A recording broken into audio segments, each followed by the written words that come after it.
And a lot of you know that we've done interviews with the Vietnam Dog Handlers Association. And Vernon and Sharon got me hooked up with John, and he's going to be calling in, and we're going to be talking about what they're doing out there with the young canine handlers, visiting about Feed the Dogs program and what these guys do. And I tell you what, it's absolutely incredible. A little bit about John's background. He joined the Air Force in 1965 on a delayed enlistment. He served with the 72nd SPS K9 at Wheelus Air Force Base in Libya, and then the 97th Bomb Squadron at Blytheville Air Force Base, and also Arkansas, and also, and I'm going to mess this up big time, it's Tan Son Nhut Air Force Base in Vietnam. And he got out in 1969 with an HD. He presently teaches social science in the inner cities of Southern California. And his wife and his 2 daughters and 4 grandchildren, they're very active in the Old Dogs and Pups adoption program for active duty military dog handlers deployed in Southwest Asia. And he was also telling me last night that the Hemp household has just been blessed with an 8-year-old U.S. Marine Patrol drug dog. This dog came from Camp Pennington. Yep, that's easy for me to say. Pennington. And they are excited to say that this dog, this is so funny because this is a quote that comes from Jenny Hemp, which is John's wife, says that her 2 old dogs have a lot in common. They both are old, they both smell a little funny, they occasionally leak gas, but she says they're both great to have around when the fight starts.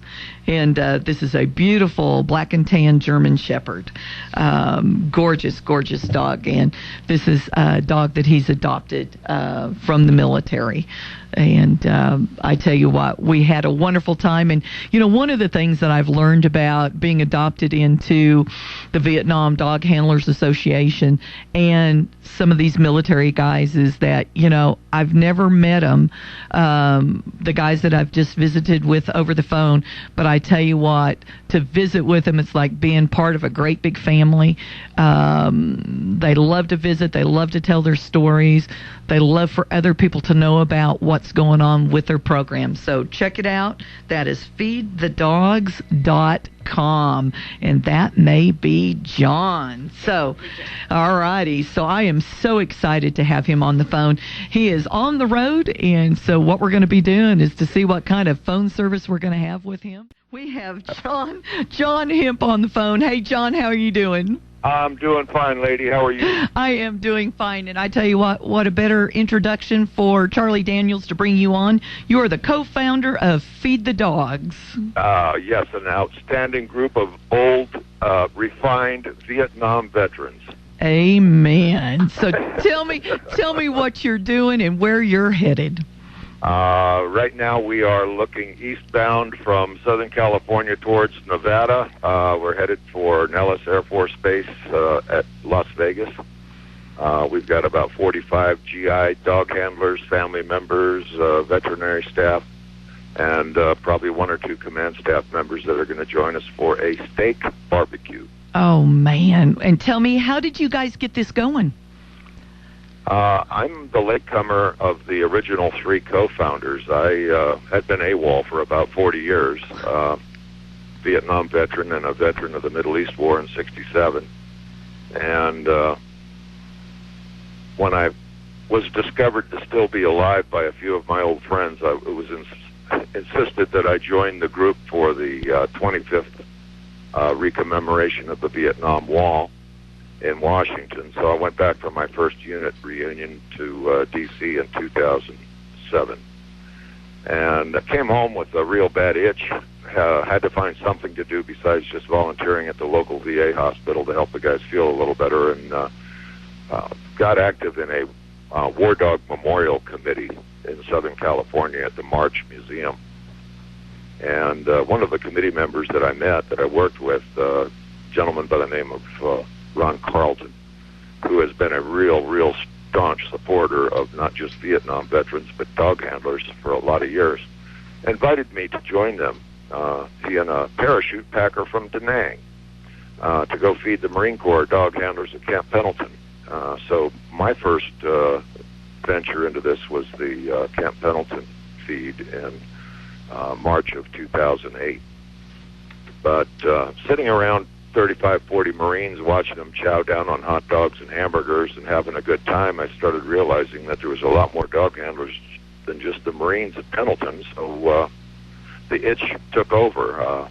Started looking at the map and finding out that there were canine kennels at air bases, ports, forts, and camps all over the Southwest.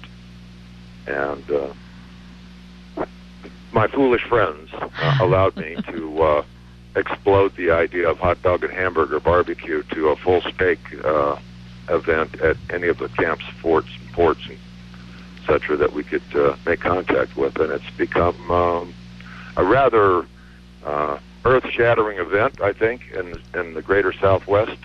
We reached over 500 kids last year with family members and the vet staff. And very, very proud to be able to make sure that these kids understand that they're appreciated and we honor them. And not a single one of them is going to come home the way we did. Wow. Boy, I tell you what, John, and you know, we talked last night, and I so wanted to be there with you guys, and so please tell everybody, give them my love and our support here in Big Spring, and we're with them all the way here. I tell you what, I'm going to miss it so very much, and thank you so much for doing this for them. I mean, this is just truly awesome. I've been telling everybody all morning to go to your website, feedthedog.com. Check out your website. You guys need help doing this. Well, I think my co-founder friends would agree, and everybody that has assisted us in creating this fantastic project. It's for the kids, and nobody's allowed to get selfish or stupid in this. It is for the kids.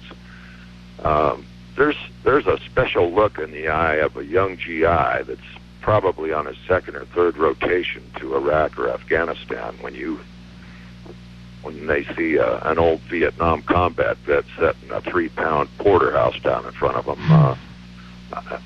I don't know of anybody else that approaches it quite the way that we do, but I don't think these kids understand either the therapy that us old guys walk away with. And I mentioned to you once before that there is an end that you can't buy it. It's not in a bottle, and the VA doesn't dispense it. It's an incredible feeling to see the smile and the look of confidence on the faces of these kids. I would never insult my brothers by suggesting that we weren't professional, because I think we all did a pretty good job back in the 60s.